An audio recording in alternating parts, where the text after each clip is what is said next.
ये एक iron man rocket launcher है। मैंने एक माचिस की तीलियों का शूटर और भी DIY इन्वेंशन मैंने किए हैं, लेकिन पहले इस तेज दौड़ने वाली कार से शुरुआत करते हैं। लेवल 10 के लिए हम एक तेज दौड़ने वाली कार बना रहे हैं। इसके लिए हम इन सभी चीजों का इस्तेमाल करेंगे। सबसे पहले कार का फ्रेम बनाने के लिए हम पॉप्सिकल स्टिक को जोड़कर एक मजबूत स्ट्रक्चर तैयार करेंगे। इसके टायर बोतल के ढक्कन के बने हैं। टायर में हम रबड़ बैंड लगा देंगे जिससे उनकी जमीन पर ग्रिप बेहतर हो जाए और कार आसानी से चल सके। कार का इंजन एक रबड़ बैंड से बनाया गया है जो इसे चलाने की पावर देगा, और थोड़ा एक्स्ट्रा वेट डालने के लिए मैंने इसके ऊपर बैटरीज भी लगा दी हैं। अब हमें बस इस रबड़ बैंड को चाबी की तरह घुमाकर वाइंड करना है, और जैसे ही हम इसे छोड़ेंगे कार तेजी से आगे की तरफ भागेगी।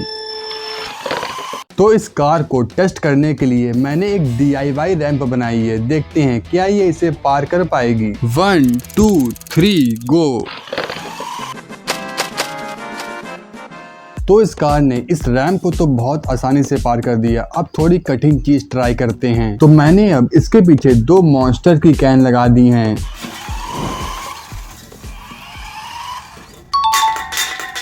अब देखते हैं क्या ये इन चारों कैन को एक साथ गिरा सकती है। अगर इसने ऐसा कर दिया तो मैं हैरान रह जाऊंगा।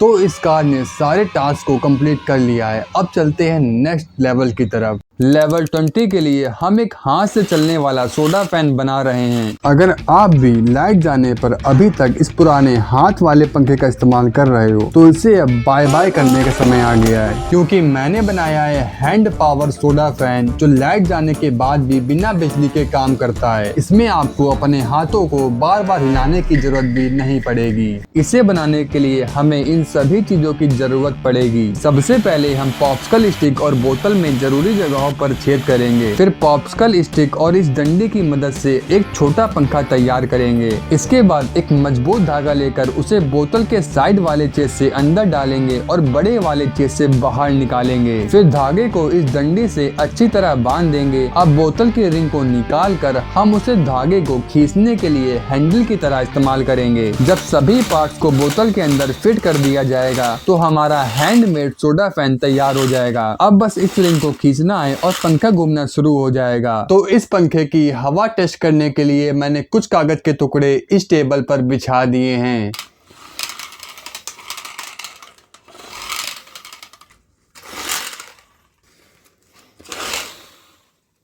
Level 40 butterfly knife. यहाँ वो सारी चीजें हैं जिससे हम इसको बना सकते हैं। हैंडल के लिए 3 पॉप्सिकल स्टिक को आधा काटें और इसके ऊपर वाले 2 हिस्से को काटें। घिसकर चारों तरफ से गोल कर दें। जहाँ पर निशान लगा है वहाँ पर छेद कर दें। अब बारी है ब्लेड को आकार देने की और इसके हैंडल के टुकड़ों को एक साथ चिपकाने की। अब इसे सूखने दो। जो हम लोगों ने छेद किया था उसमें पेपर क्लिप डालना है और फिर इसको सील कर देना है। अब आपकी बटरफ्लाई चाकू तैयार है। चलो अब इसको टेस्ट करके देखते हैं। तो इस चाकू को टेस्ट करने के लिए मैं टोटल 3 चीजों का इस्तेमाल करूंगा। पहले मैं इसकी मदद से इस कागज को काटने की कोशिश करूंगा। इसके बाद मैं इस कार्डबोर्ड को काटने की कोशिश करूंगा और आखिर में मैं इस चाकू से इस आलू को काटने की कोशिश करूंगा। अगर इसने इसे काट दिया तो ये टेस्ट में पास हो जाएगी।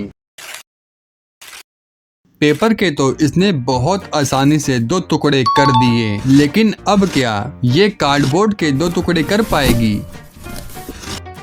हाँ, इसने तो कर दिए। लकड़ी की चाकू ने आलू को फाड़ तो दिया, लेकिन इससे आप सब्जी नहीं बना पाओगे। लेवल 60 के लिए हम एक माचिस की तीलियों का शूटर बना रहे हैं। ये एक्सपेरिमेंट सबसे आसान है क्योंकि इसके लिए हमें सिर्फ कपड़े में लगाने वाली एक चिमटी की जरूरत पड़ेगी। सबसे पहले जहां मैंने निशान लगाया है उस हिस्से को किसी धारदार चीज की मदद से थोड़ा सा काट या छील लेंगे। अब ट्रिगर बनाने के लिए हम एक पिन को इस तरह फिट करेंगे। इस शूटर की गोलियां माचिस की तीली होंगी। जब इसे चलाना हो तो बस माचिस की तीली को अंदर डाल डाल दीजिए। ये लॉन्चर अपने आप इसे लोड कर लेगा। अब बस ट्रिगर को दबाइए और ये तीली को तेजी से आगे की तरफ लॉन्च कर देगा। तो मैंने बनाया है एक माचिस की तीली का शूटर। तो देखते हैं ये कितनी देर तक टिकता है और कितना अच्छा परफॉर्म करता है। तो अब वक्त है पहले टेस्ट का। हमारे सामने एक कागज लगा हुआ है और अब हम देखेंगे कि हमारा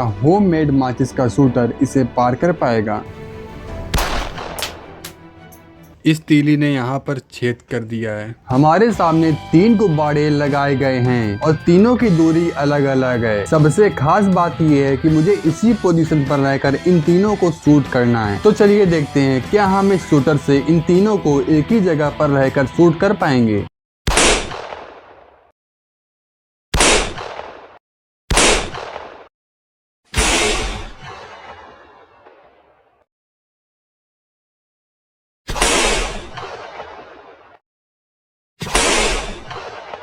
और अब बारी है इस शूटर के आखिरी टेस्ट की। हमारे सामने एक कार्डबोर्ड का बना हुआ छोटा घर रखा हुआ है और अब मैं इस शूटर की तीली पर आग लगाऊंगा और इस कार्डबोर्ड के बने हुए घर पर शूट करूंगा। तो देखते हैं ऐसा करने से क्या ये जल पाएगा।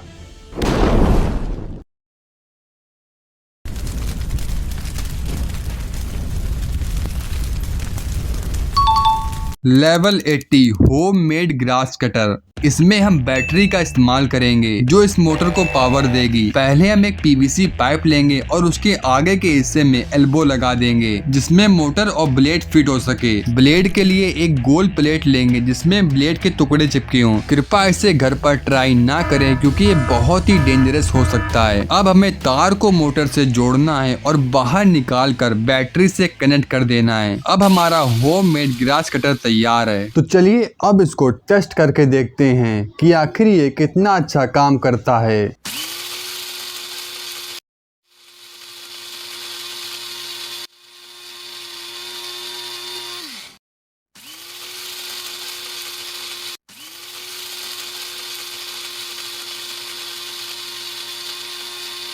लेवल 100 के लिए हम एक असली आयरन मैन शूटर बना रहे हैं। इसका सबसे कठिन हिस्सा पॉपअप मैकेनिज्म है। मैं चाहता हूँ शूटर आयरन मैन की तरह पॉपअप और बंद हो। सबसे पहले कुछ आइसक्रीम स्टिक लेकर उन्हें बराबर साइज में काट कर चिपका देंगे। साथ ही पीछे 2 छेद करेंगे। फिर इन दोनों में जहाँ मैंने निशान लगाया है उस हिस्से को काटना है और पॉइंटेड वाले हिस्से में एक छेद करना है। अब इन दोनों पार्ट्स को खड़ा करके बेस पर फिक्स कर देंगे। साथ ही इस तरह का फैन टाइप मैकेनिज्म तैयार करेंगे। उसे पॉप्सिकल स्टिक के साथ जोड़ देंगे। इसके बाद इसे बेस से कील की मदद से कनेक्ट कर देंगे। अब एक सिरिंज लेकर उसे कुछ इस तरह काटेंगे। हैंडल में एक छेद बनाकर इसे बेस के साथ कनेक्ट कर देंगे। अब एक मार्कर का पिछला हिस्सा काट कर स्प्रिंग में धागा बांधेंगे और उसे मार्कर के अंदर डाल देंगे। अब एक आइसक्रीम स्टिक को इस तरह फिट करके ऊपर रबड़ बैंड लगा देंगे। फिर कागज की बनी बुलेट को अंदर रख देंगे। इतना करते ही हमारा पॉपअप मैकेनिज्म पूरी तरह तैयार हो जाएगा। अब बारी आती है इसे कैन के अंदर फिट करने की।